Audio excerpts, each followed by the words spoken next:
Alright, so for this video we have Euclidean Geometry, Math Paper 2 of course. So we have this question that was worth 5 marks and it was taken from one of the previous papers and it was 8.2 from question 8, right? So without wasting any time, let us get into it.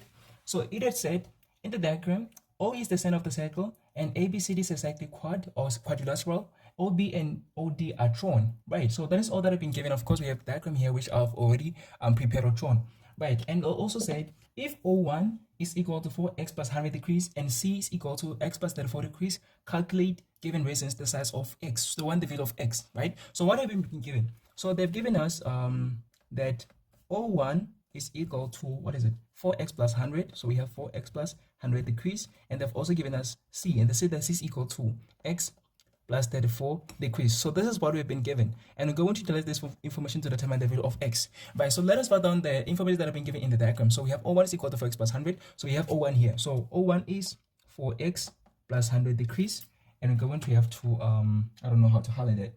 So let me actually just do this. So we have O1 here, and we've also been given the C. So C is here, and it is x plus 34 degrees. So we have x plus 34 degrees. Before we even get into answering the question, we have to do our full analysis, right? So what have we been given as well? We've also been given the center, right? So that is the person that have been given. So they said O is the center. So just with the center. When it comes to Euclidean geometry, there's so many theorems that are related to the center. Okay, so what are the theorems? The first theorem is a line from the center to the midpoint of a chord is perpendicular to the chord. Let me repeat that. A line from the center, we have this theorem. So a line from the center, we have a chord here. A line from the center to the midpoint of a chord. A line from the center to the midpoint of the chord is perpendicular to the chord. Okay, so that is one of the theorems that are related to the center. The second theorem that is related to the center is similar to this one, but just an inverse of it. We call it the converse of a line from the center. So we're going to say a line from the center perpendicular to the chord. Line from the center perpendicular to the chord bisect the chord. So these two are similar, but they just said in different ways. So this one we say line from the center line from the center to the midpoint of the chord is perpendicular to the chord. This one we say a line from the center perpendicular to the chord bisects the chord. Okay, so those are the two Those are the two theorems that are related to the center. Also, the direction of force when it comes to that. The third one is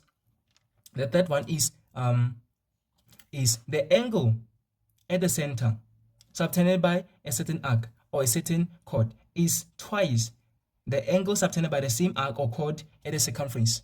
So this angle that you see here, angle at the center subtended by an arc is twice the angle subtended by the same arc at the circumference. So if this angle here is x, this one is going to be half of x. If this one here is 2x, this one is going to be x. So whatever this amount of angle this is going to be half of that. So we call it an angle at the center subtended by an arc is twice the angle at the circumference subtended by the same arc. And this one has so many diagrams. Okay, so this one of them. So the second diagram, so let us actually separate this. So these are the three theorems that are related to the center. So we have the one that says a line from the center to the midpoint of a chord bisects to the midpoint of the chord is perpendicular to the chord. Let me repeat that. A line from the center to the midpoint of the chord is perpendicular to the chord. The other one that says a line from the center perpendicular to the chord bisects the chord. So those are the two. And then we have one that says an angle at the center.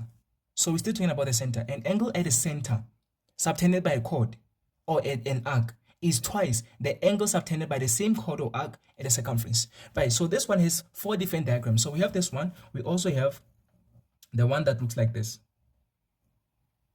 The one that looks like this.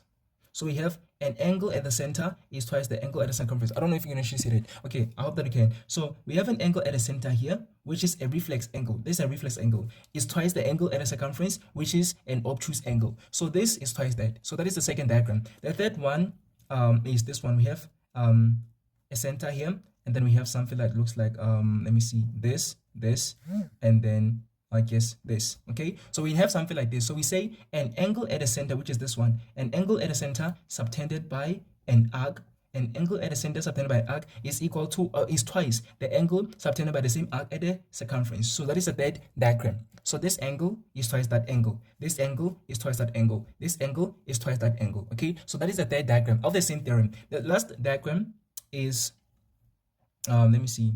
Let me remember. Okay, it looks like this.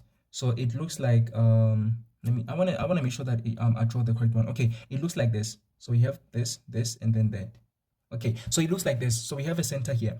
So we have 4 different diagrams that explain the same theorem, which is the angle at the center is twice the angle at the circumference. So it's going to be like the angle subtended by an arc or a chord at the center is twice the angle subtended by the same arc or chord at the circumference. So that means this angle here is twice that angle right there. So we have 3 different theorems. We have theorem number 1, theorem number 2.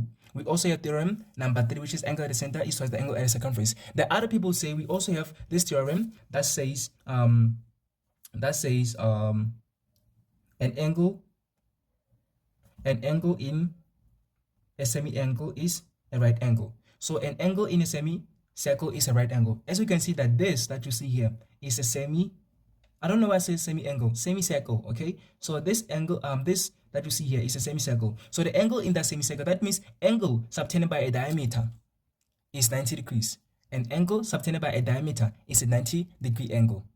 Okay, so that is the third or the fourth, I can say. So that is the fourth theorem of the center, or that is related to the center. But it is the same, okay? It is the other version of the angle at the center is twice the angle at the circumference. Because look at this. This is the center, right? So what is the angle at the center? It is 180 degrees. So this angle at the center, it is subtended by this arc here. If we say this A and this is B, so this is arc AB.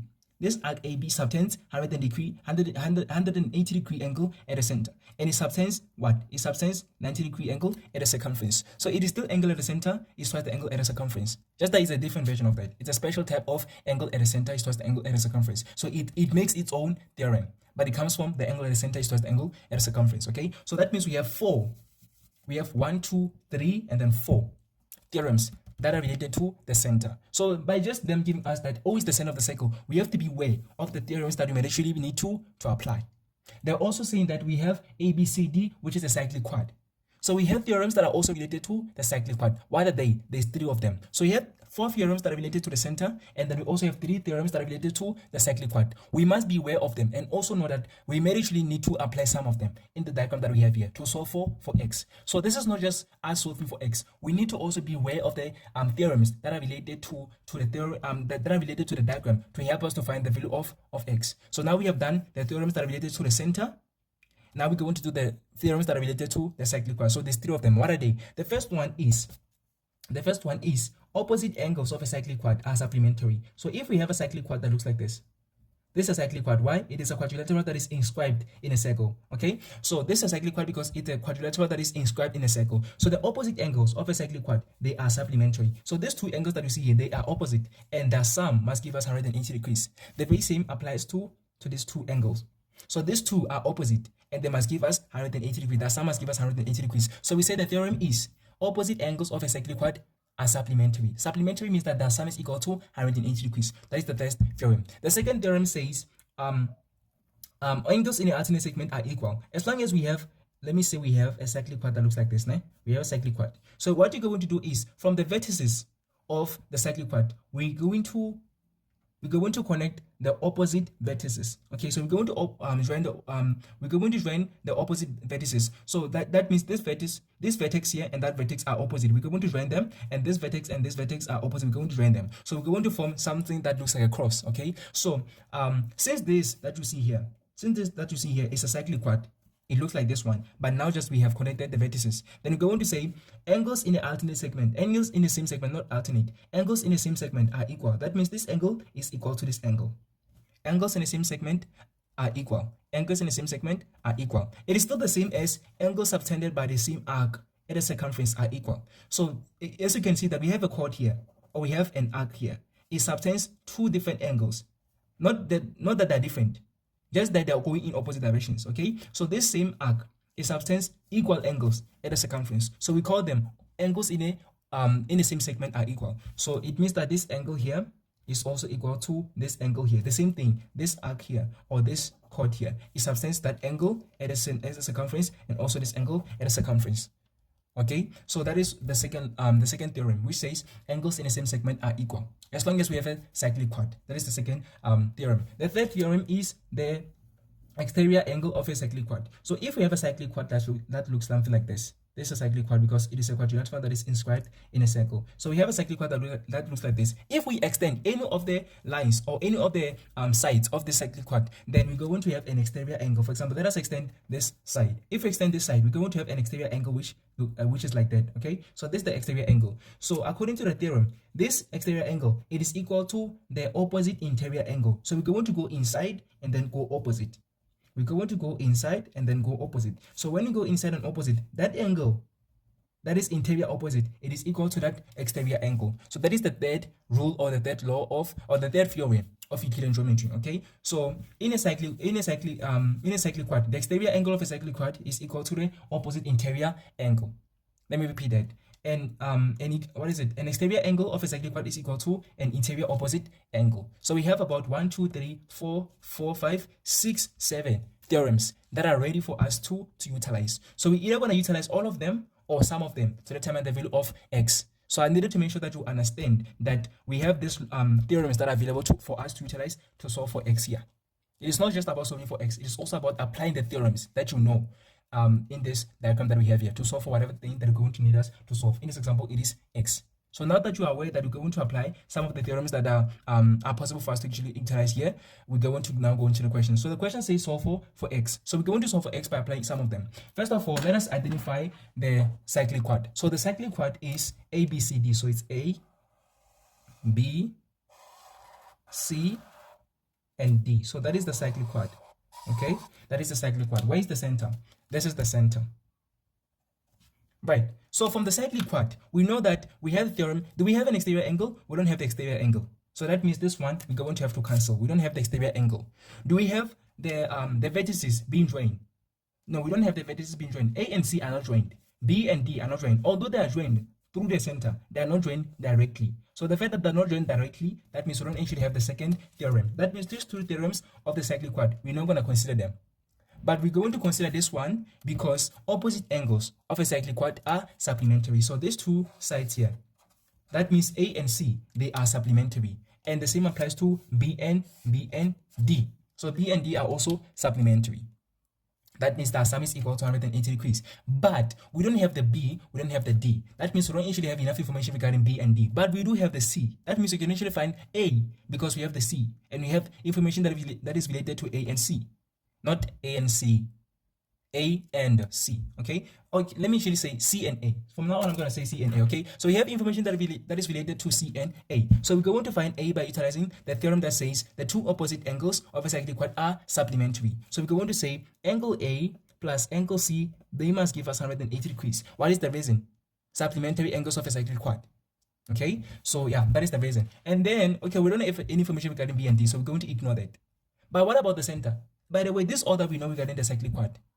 We don't have any other thing because we can tell that we cannot utilize the angles in the same segment and also the exterior angle because they're not relevant in this diagram. So that means the only ones that is relevant here, it is the opposite angles are supplementary. And also the only information that we have is related to A and C, not B and D. I'm so sorry, I meant C and A. Okay, right. Now that we are done with the cyclic quad, let us go to the center. In terms of the center, we have 4 different theorems that are possible. Okay, first of all, we don't have the semicircle. So that means this one is automatically cancelled. We're not going to utilize this one because we don't have a semicircle. What about an angle at the center times the angle at the circumference? We're not sure of that. But let us go to the first one. The first one says a line from the center to the midpoint of the chord bisects the chord. The line actually is perpendicular to the chord. I'm so sorry. A line from the center to the midpoint of the chord is perpendicular to the chord. Okay, so a line from the center to the chord. A line from the center to the midpoint of the chord. So these two are the only lines from the center. These are the two only lines from the center. Are they going to the chord? No, they're not going to the chord. They're going to the circumference. So the fact that they're going to the circumference, that means these two theorems are not applicable in this diagram. Because what they say is the line from the center to the chord. The line from the center to the midpoint of the chord is perpendicular to the chord, or the line from the center perpendicular to the chord bisects the chord. So these lines, they must be related to the chord, but because they don't actually touch any chord at all, they go straight to the circumference. That means these two theorems, we have to cancel them. That means the only theorems that we're going to utilize is of course this one, which is the interior, which is the opposite angles of a cyclic quad are supplementary, and also the one that says angle at the center, but we're not sure yet. So for the angle of the center, which one between these diagrams can we see that it is relevant to the diagram? So I can see this shape here. I can see this shape in this diagram, which is this one. So I can see this shape here. So that means I'm going to get angle at the center is twice the angle at the circumference by seeing that shape or by utilizing that shape. I also see this one here. I also see this one. Where is it? This is where it is. It is here, here, here, and there. Okay. So that means the two relevant the two relevant diagrams, or the two relevant diagrams that the two relevant diagrams that I'm going to utilize to solve for x here is 1, 2, and also the other one, which is that one here. So for the center, for the angle at the center is the angle at the circumference, I'm going to utilize these two theorems. That means this one are also irrelevant. So that means I have 1, 2, 3 possible things that I can actually utilize to solve for x. Right. So let us come in terms of maybe this one first. In terms of this one first, we have an angle here. We have an angle here which is O1. So this angle here which is O1, it is twice that angle which is angle A. So angle O1 is twice angle A. Let us write that down. So angle O1 is equal to 2 times angle A. And we're going to say our reason is angle at the center is twice the angle at the circumference. Right. So in terms of this diagram here, we have this angle here. We have this angle here. This angle here is twice this angle here. This angle is twice this angle. So we're going to say angle O2 is twice angle C. So angle O2 is equal to 2 times angle C. So we have 3 different equations to actually solve for x4, right? So let us see how we're going to solve for x. So what we can actually do first is say, okay, we have C here, we have C here, and then we have A here, we have A here. So there's so many ways in which we can actually solve for this. So let us start first by saying, let us first start with the first one. So A plus C. So A, we don't have what A is. So let me actually shift my camera a little bit down so I can be able to see how we're going to solve this, because I don't have enough space, all right? So excuse me for a second. All right, so we had written that A plus C is equal to 180 degrees. And we said that the reason is that opposite angles of a cyclic quad. So CQ is cyclic quad. Opposite angles of cyclic quad are supplementary. So I'm just going to write sub. Right. So we don't know what angle A is. Right. We know what angle C is. It is x plus 34 degrees. That is equal to 180 degrees. So we're going to solve for A. So we're going to like A is equal to everything going to take you to the right hand side. So 180 degrees minus 34. So what is 180 degrees minus 34 equal to? So we're going to say 180 degrees minus 34 is 146. So 146 degrees and then minus x. So this is what the value of angle A is. Right? So angle A is equal to 146 minus x. Right. Now that we have the angle A, we can say what we said as well is O1. We said that O1 is equal to 2 multiplied by angle A, not A1. O1 is equal to 2 multiplied by angle A. Why did we say that? We said that it's angle at center. So angle at center is equal to 2 times angle at circumference. So 2 times angle at circumference. Right. So we're going to say O1. We have been given the O1, and they said that O1 is 4x what? 4x plus 100 degrees, and that is equal to 2 multiplied by A. So we know that A is equal to 146 degrees minus x. So wherever we see angle A, we're going to substitute 146 degrees minus x. All right, and then from here we're going to solve for x, because x is the only unknown that we have here. So we're going to say 4x plus 100 degrees is equal to 2 times 146 is 292. So 292 degrees minus 2x. So this is what we have, and then of course we're going to take the x's on the same side, and then the constant on the same side. So we're going to take negative 2x to the left hand side. It's going to become positive. So we're going to have 4x plus 2x, and that's 6x. And then 292, we're going to take the positive 100 to the right hand side. So it's going to become negative. So 292 minus 100, that's 192. So we're going to have 6x is equal to 192 degrees, and then we're going to divide both sides by 6. Therefore, x is going to be equal to, we're going to press the calculator, but because I don't have a calculator with me, I'm going to do it manually. So 6 into 19 goes 3 times. It makes 18. So it leaves 1. 6 into 12 goes 2 times. That means x is equal to 32 degrees. And this is how we solve this question and get our 5 marks. So it was not just about solving for x. It was also about remembering the theorems that are involved, that are going to help us to solve for x. So I hope that is clear, and also have enjoyed the video, and also this has been helpful. Okay, so this is the method that I actually utilized to solve for x, but it's also another method, because so far we have actually utilized the theorem that is related to O1 and A. So the angle at the center is twice the angle at the circumference. We have utilized O1 and A. But what if we utilize O2 and C? Okay, so what if we utilize, for example, we have this diagram here, and then we have this, and then this. And then we also have this. What if we utilize this and this? You know what I'm saying? Because so far we have utilized this and that. So I want us to utilize this and this. So how are we going to be able to determine O2? And how are we going to relate that to the C and then solve for x? That is what I want us to do, okay? Right, so let me actually go to the next page regarding that because I don't have enough space. So please wait a second. All right, so please remember that we had this diagram. So we had the circle, and then we have the center, and then we have point D there. We have point A, we have point B, and then we have point C, and then not C, we have point B, and then we have point C here, and then there, and then we had O2 here, and then O1 here. Right, so far we have utilized O1N and A. So we had A, we had D, we had C, then we have B here. Right, so far we have utilized O1N and A. So what I want us to do right now is utilize O2N and then C. Remember that C is equal to X plus 34 decrease. 34 decrease. O1 is equal to 4X plus 100 decrease. So this is all the information that have been given. So I want us to answer this question in relation to O2N and C. So far we have utilized O1N and A, and also utilize AN and C. Right, so what we're going to do right now is we're going to find out what O2 is. So how are we going to find out what O2 is? O1 and O2 are angles around a point. So that means the sum of the angles around a point is equal to 360 degrees. So we're going to say O2 plus O1. They must give us 360 degrees. I'm so sorry about that. 360 degrees. Why? What is the reason? The reason is that these are angles around a point. So these are angles around a point. So some of the angles around the point is 360 degrees. This is something that we learned in grade 9, grade 10, and grade 11. Right. So these are angles around the point. So we're trying to find out what O2 is. So O2 plus O1, which is 4x plus 100 degrees, is equal to 360 degrees. So we already know that x is equal to 32 degrees. I'm just trying to give you an alternative of how to usually solve for this. So we're going to say O2 is equal to, so everything we're going to take it to the left hand side, to the right hand side, and then it's going to become negative. So 360 and then positive 100 degrees going to the right hand side, it becomes negative. So we have 360 minus 100, which is 260. So we have 260 degrees, and then positive 4x to the right hand side becomes negative. So you have minus 4x. That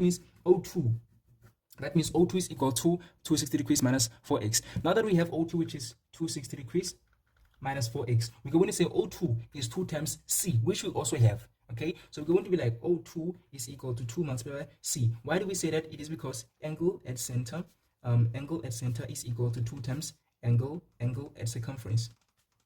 So that is the reason. Angle at center is twice the angle at a circumference. And then to solve for x, we're going to say O2. What is O2? O2 just calculate to be 260 minus 4x. So 260 degrees minus 4x is equal to 2 times C. So what is C? So 2 multiplied by C, which is x plus 34 degrees. And then we only have x as an unknown. So we're going to solve for that. So we're going to say 260 degrees minus 4x is equal to 2 times x is 2x. 2 times 34 is plus 68 degrees. Then we're going to take everything that is in terms of x to the left hand side, everything that is in terms of the constant or angles to the left and to the right hand side. So when you take positive 2x to the left hand side, it becomes negative. So you have negative 4x minus 2x, which is negative 6x, which is equal to 68. Then 260 to the right hand side becomes negative. So 68 minus 260, what is that equal to? That is equal to negative 192. So that's negative 192 degrees. You're welcome to utilize a calculator. And then from here, we're going to divide both sides by negative 6.